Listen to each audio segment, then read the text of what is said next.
Welcome to Learn Commerce PU online classes.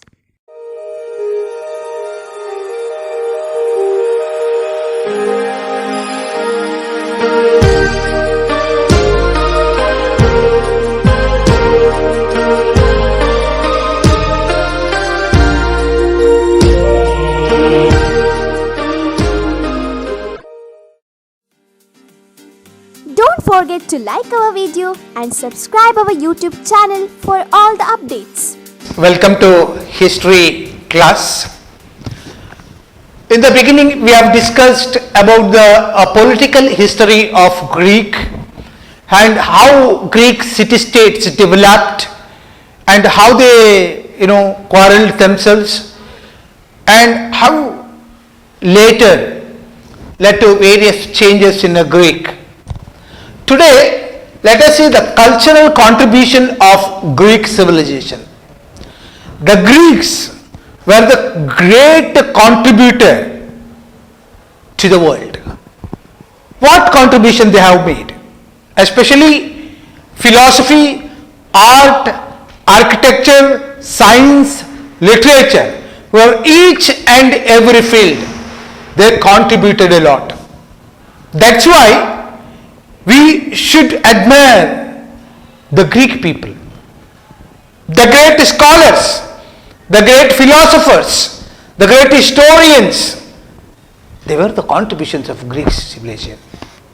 And they gave a special contribution to the philosophy, a polity, and art and architecture.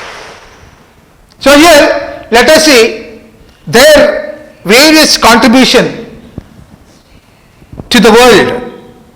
And here literature.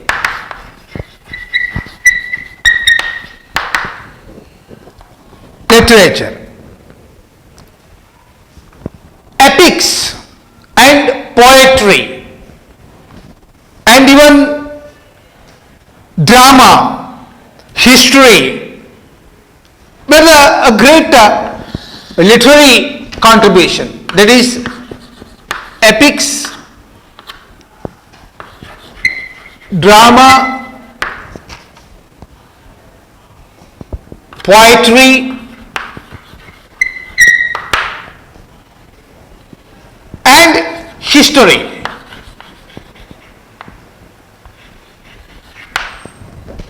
These are the literary contributions of Greeks. And here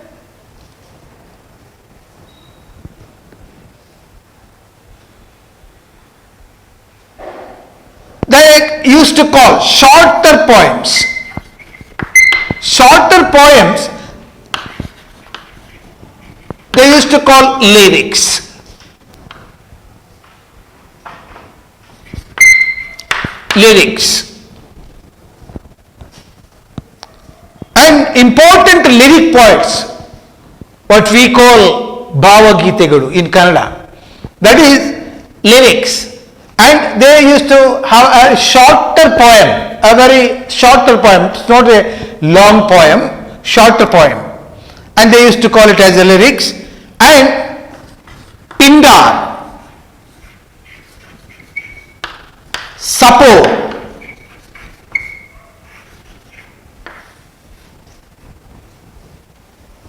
were the lyric poets. They used to write lyrics, Pindar and Sappho. And Homer. Homer is a blind poet, a greatest literary figure, and he wrote Iliad and Odyssey. Iliad and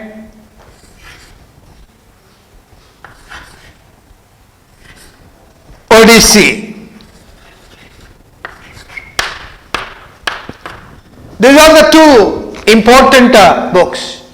And these books narrates the ancient stories through poems. And Odyssey, that refers to the greatest hero of Greek. And Even in Iliad, he explains about the war.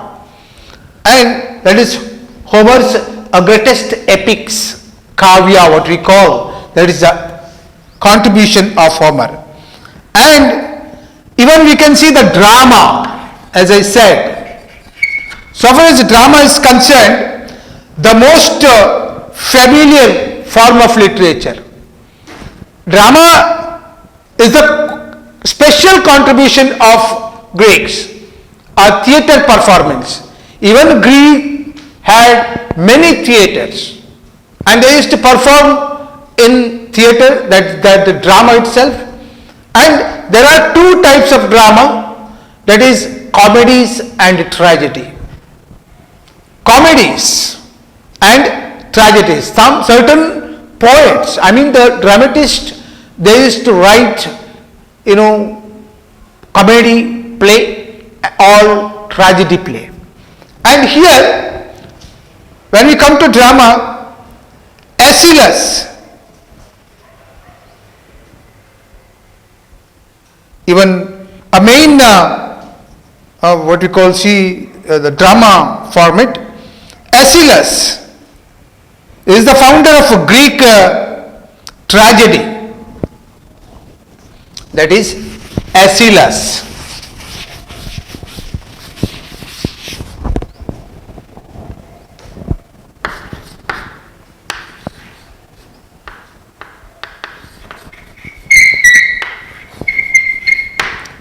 Is the founder of tragic drama, tragedy. That drama ends with the tragedy, and he used to write.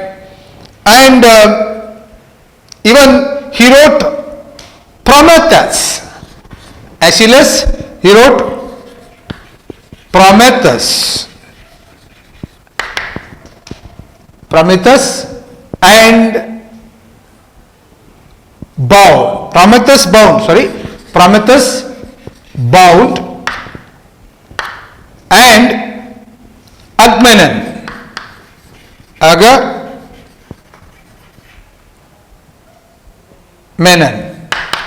This is this work, Aeschylus. That is both, tragic drama, tragic play.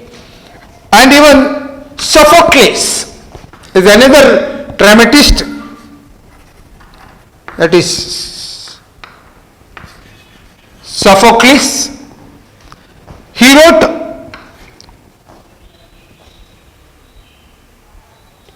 Oedipus.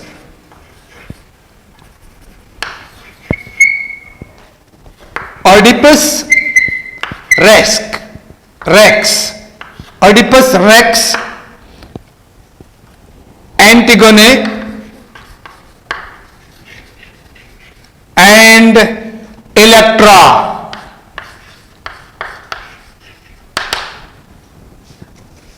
Oedipus Rex, Antigone, and Electra are the writings of Sophocles. When we come to another dramatist, Euripides.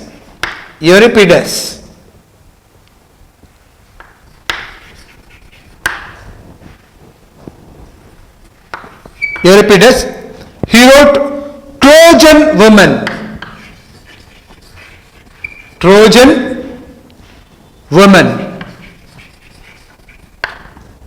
This is his work. These are all the, works of dramatists so far as drama writing was concerned. And apart from this, what we call drama literature, we have some other literary contribution, that is Herodotus. Herodotus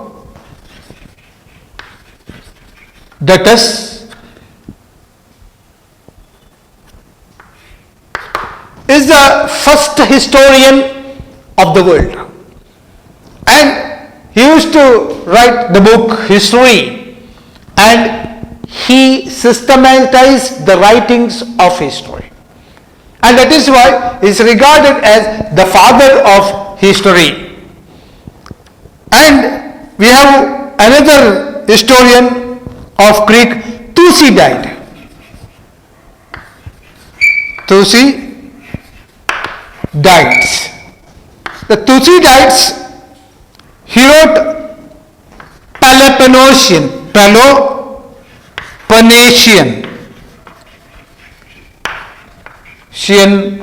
War.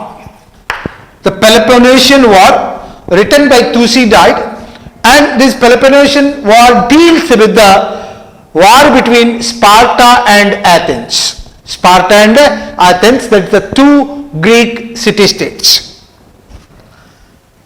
And even one more historian, Plutarch, that is Plutarch.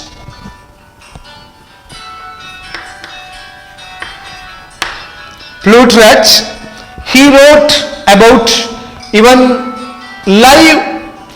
lives of illustrious men. Lives of illustrious men.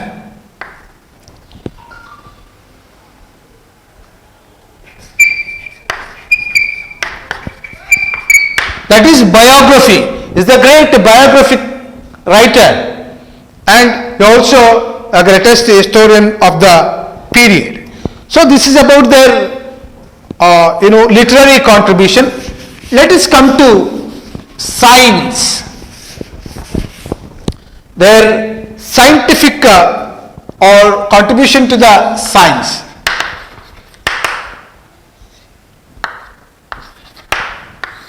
What contribution they made for the science especially. And as you know, they made a huge contribution, not only even in the field of literature, art or architecture, they made a huge contribution to the field of science too. Here, Hippocrates,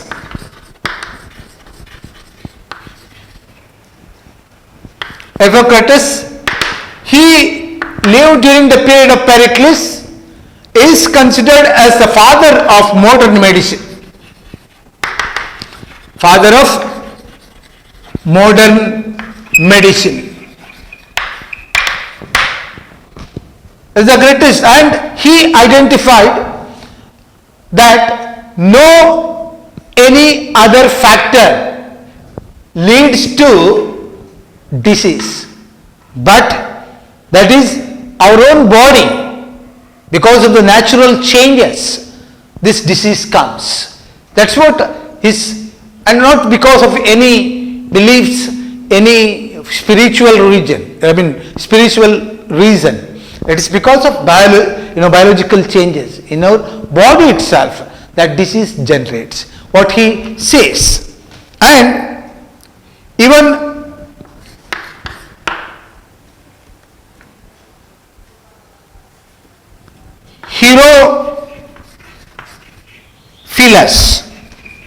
Herophilus is called father of anatomy.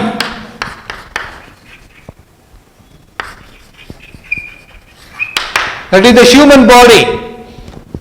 He studies human body, and for the first time, Herophilus, he said how to study human body, and he systematized it. That is the anatomy. So this is another important thing we have to note. And even Ptolemy, there are various scientists.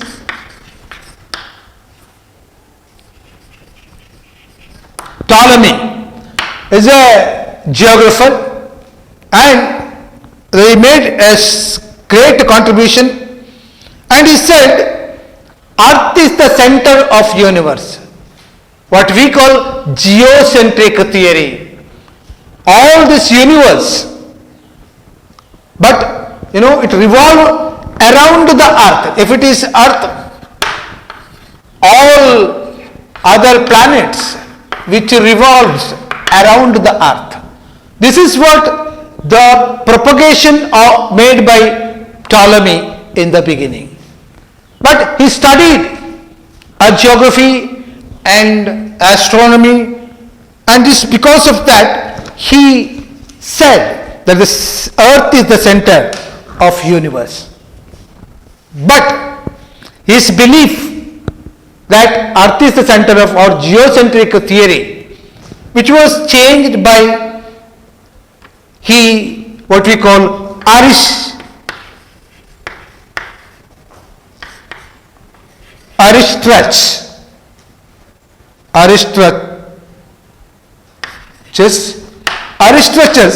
he says it is not earth, sun is the center of whole universe. Heliocentric theory, what we call heliocentric theory, the sun is the center of whole universe. All the planets are revolving around the sun. This is against and opposed the theory of Ptolemy. So this is his belief. And apart from them, even many mathematicians, they contributed much to the field of science and even mathematics. For example, Pythagoras.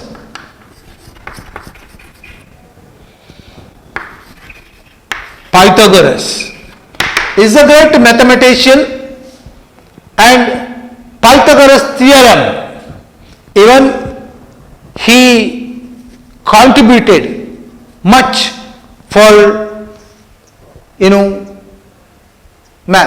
mathematical aspects. And at the same time, we can see Archimedes, another scientist.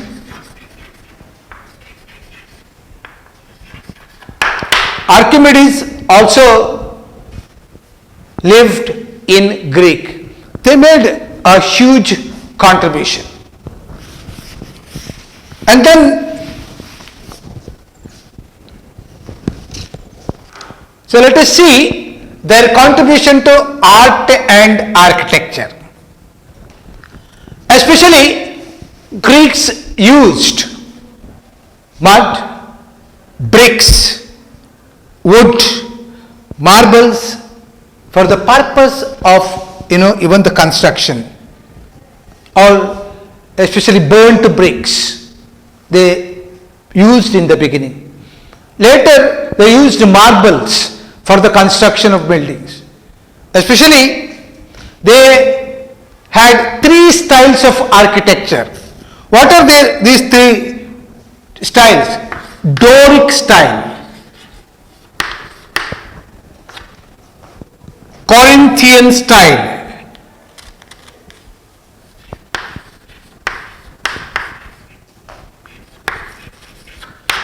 and Ionic style.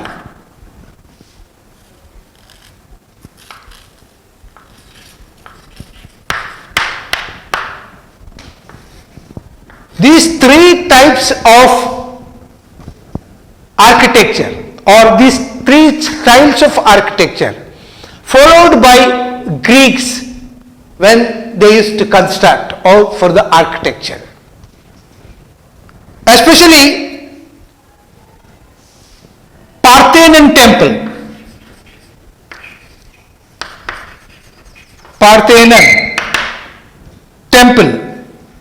It is the most beautiful temple built in Athens during the period of Pericles. And this is a very important temple too.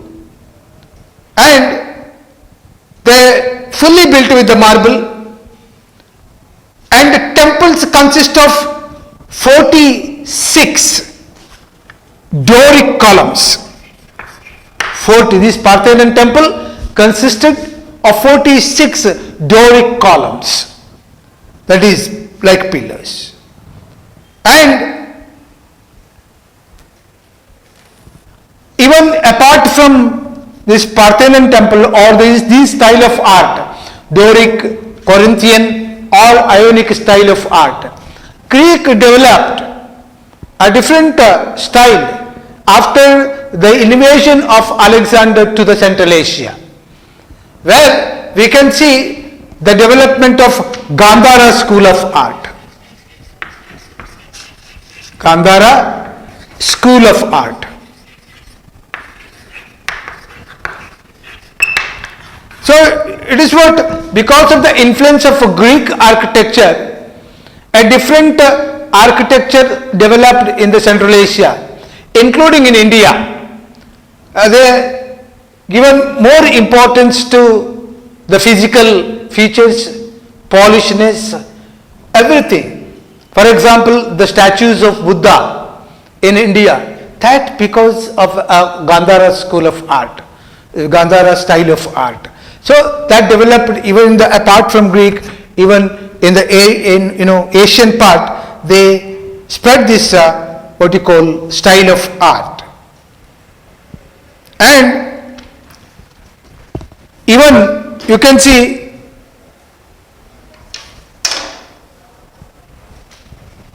important sculptors of the period. Even Myron, Phidias,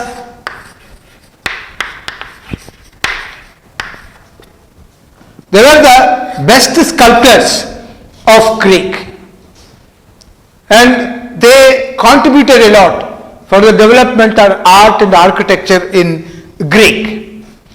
So apart from this art and architecture, let us see the Greeks' contribution to the field of philosophy.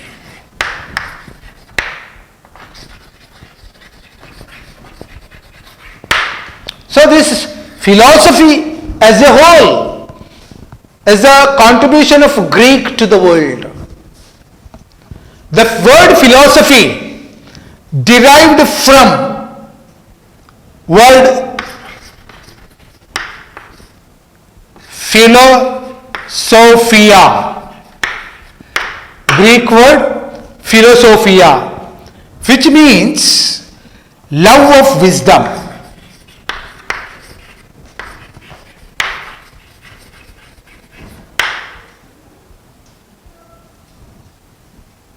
Love of wisdom, philosophia or philosophy.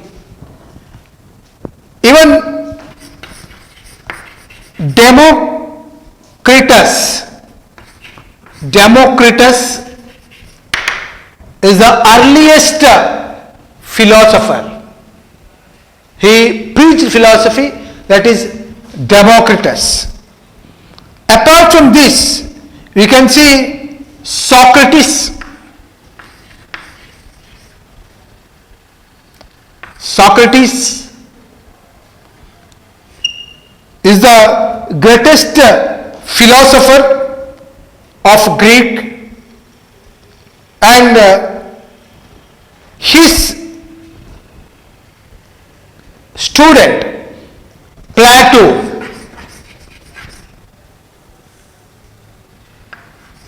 Plato is one more philosopher and is a student of Socrates. He founded academy in Greek for the purpose of this, and that is in Athens.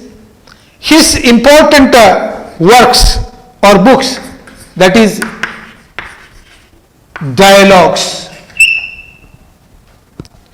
a Republic, and the Laws. The Laws. These are the important books of Plato.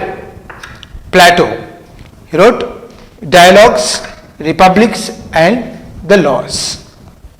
And then Plato's student Aristotle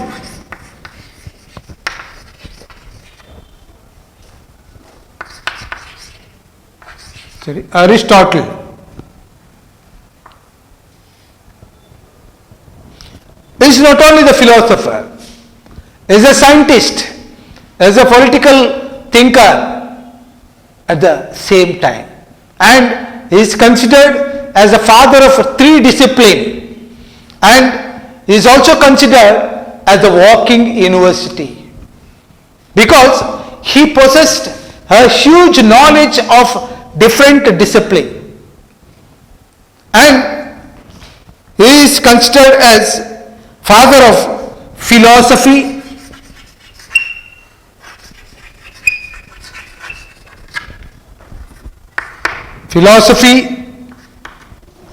biology, and political science.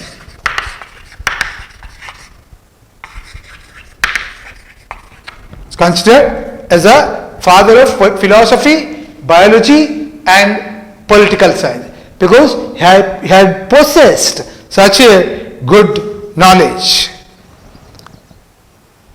And his book, History of Animals, Aristotle's book, History of Animals.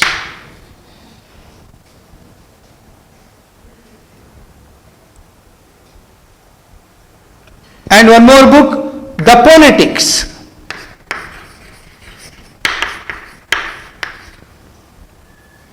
The Politics.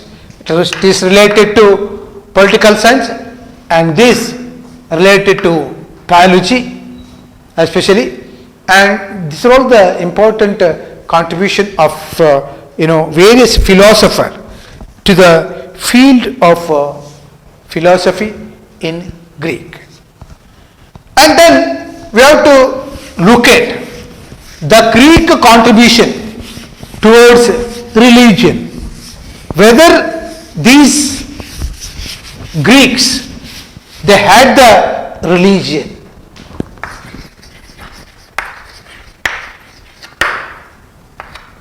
Contribution towards a religion. These Greeks, they did not have any God. I mean, God means they never believed the God. They had no religion, and they considered man is more powerful than God. Man is beautiful than God. And that is why they admired. They used to worship man or heroes. Heroes. That is their God. And here they had no temples like church for God. No particular established churches, and there is no religious book like Bhagavad Gita, Quran, or Bible or Zendavestra. They had no religious book. So it shows that a different way, and they lived even if there is no religion, and it shows that religion is not important to live. Without religion also we can live. So that is their speciality, religion. And their gods were 12 Olympians.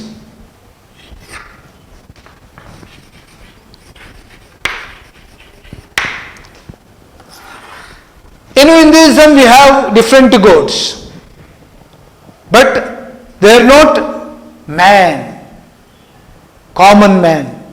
Some of them, they are the imaginaries, and some of them, they are the special people.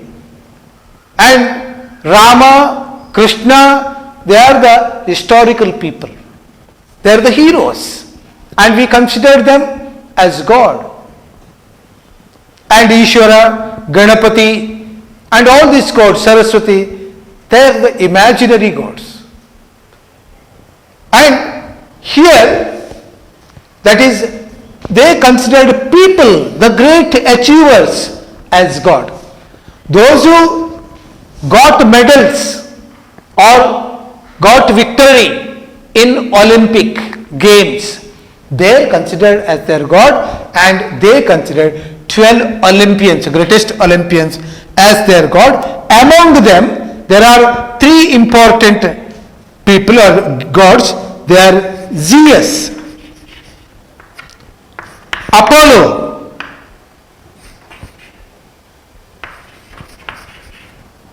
and Athena.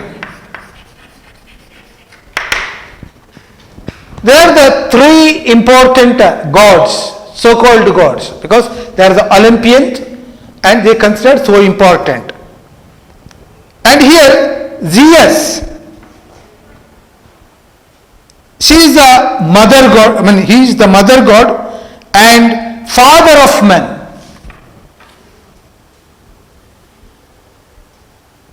Sorry, master god is a master god, or is the head of all gods and father of men.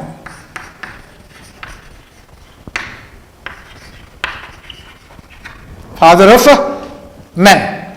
And Apollo is a son of Zeus. Son of Zeus. And Athena is the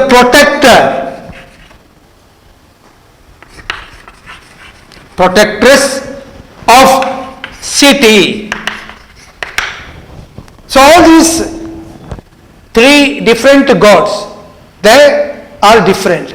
Zeus, the master god and the master of all or superior of all god and considered as father of men.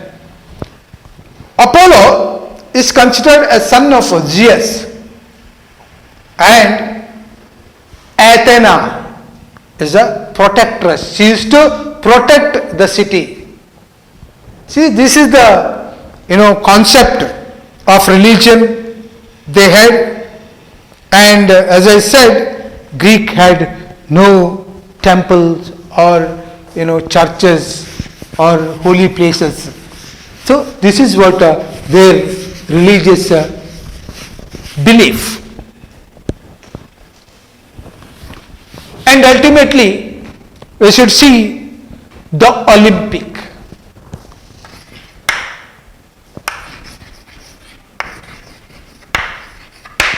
Every 5 years, Olympics takes place. But the origin of Olympic, it is in Greek, which for the first time held in 1776 BCE, before Common Era. And for what? To honor their master god, that is Zeus. In order to honor, they started this Olympics. And this is a sports consisted of jumps, running,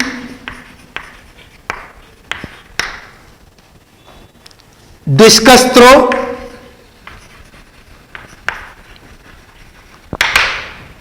javelin throw,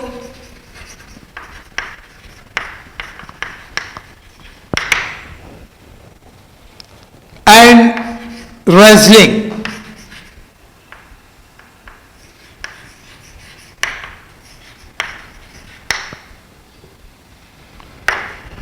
So these are all the main items of Olympic Games. But now different games added for this, and earlier which was held in the Olympus, that is a place in the mount, where the these figures were statued, and at the same time we can see marathon in the Olympic itself. Marathon.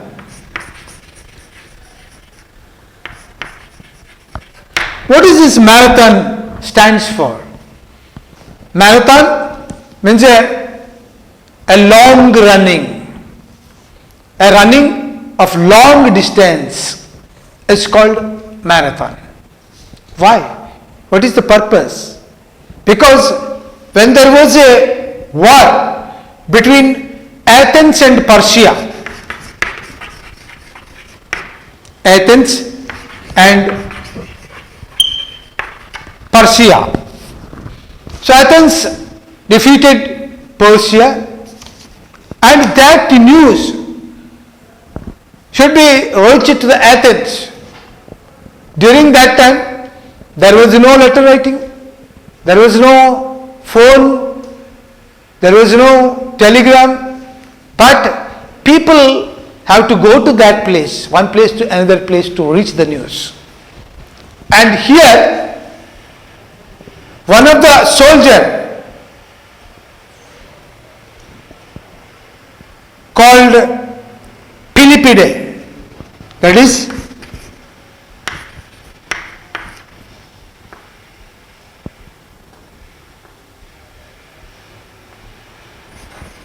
Pede, a soldier sent back to Athens to provide this news of victory. And he ran nearly 42.2 kilometers, means 26 mile and 385 yards. He ran from the battlefield to the Athens. Distance is 42.2 kilometers or 26 miles and 385 yards. And he ran from the place and reached the Athens, this long way, and he just gave the news of victory and died. So in order to commemorate this, they now added marathon, and the battle was called marathon, and this is a long way of running, that name is kept. So this is what about the various contribution of Greek. In total, Greeks were the real and the great contributors of various aspects to the whole universe. Thank you very much. Don't forget to like our video and subscribe our YouTube channel for all the updates.